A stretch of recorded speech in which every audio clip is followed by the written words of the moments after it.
going to be going through a basic orientation with you, pretty much what the delivery crew would normally go through during setup and installation of a spa in your backyard.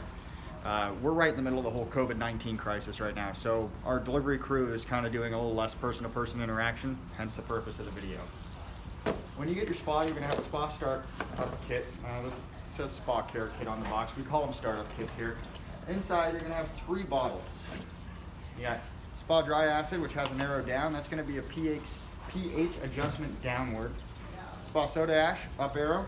You guessed it, pH adjustment upward. And then you got one with an orange label around the outside here. That's going to be your sodium dichloride, which is essentially your chlorine. It's a salt-infused chlorine, time release, pH neutral.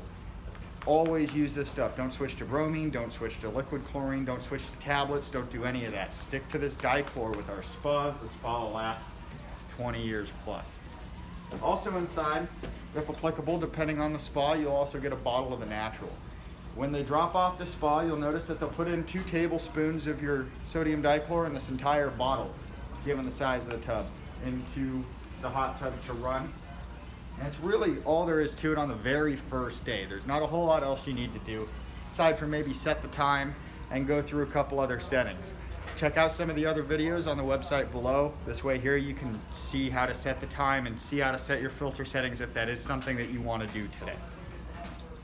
Now, if they have not put in the 2 tablespoons of the sodium dichlor or the natural and you still have those full bottles, nothing's been done, add those now. The last thing that's going to come inside is going to be a test kit. Inside that test kit, you're going to have a couple of things. One is going to be a piece of paper with instructions. I definitely recommend reading them because some of the instructions aren't very straightforward. Just, you think fill this up with water.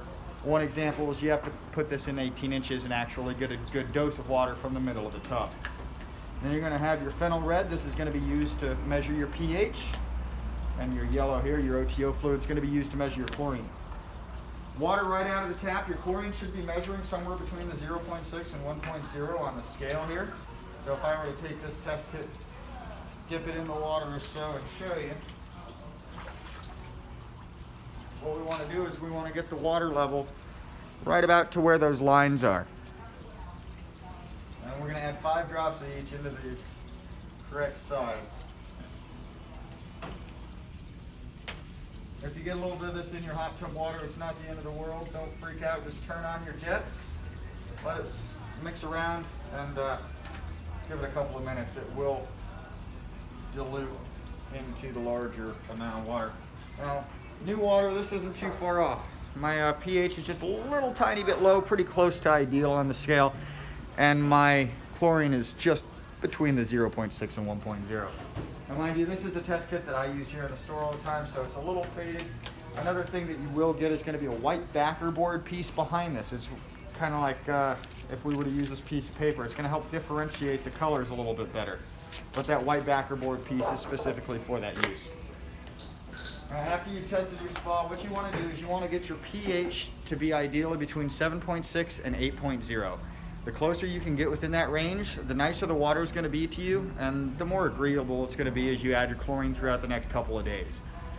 When you add pH adjustment, you're going to have to wait 24 hours, sometimes 36 if it's a larger body of water like a swim spa. A spa like this, 24 hours should be long enough for you to test the water then and get an accurate reading. So for an example, what not to do would be to go, oh, my pH is too low, and then add some pH stuff and go right back and test it. I'm going to have to wait until tomorrow to test that. Chlorine, that's not quite the case. You can usually wait about 20 or 30 minutes to get an accurate reading with that. Now, as far as actual bits in the box, that's all there is to it. There's going to be 2 pieces of paper, though. You're going to have a startup procedural guide, which is going to go over pretty much what I just did in writing, as well as a summer setting startup guide, which is going to have everything you need for the summertime for our spas. If you have any questions, feel free to call the service department at the link to the left.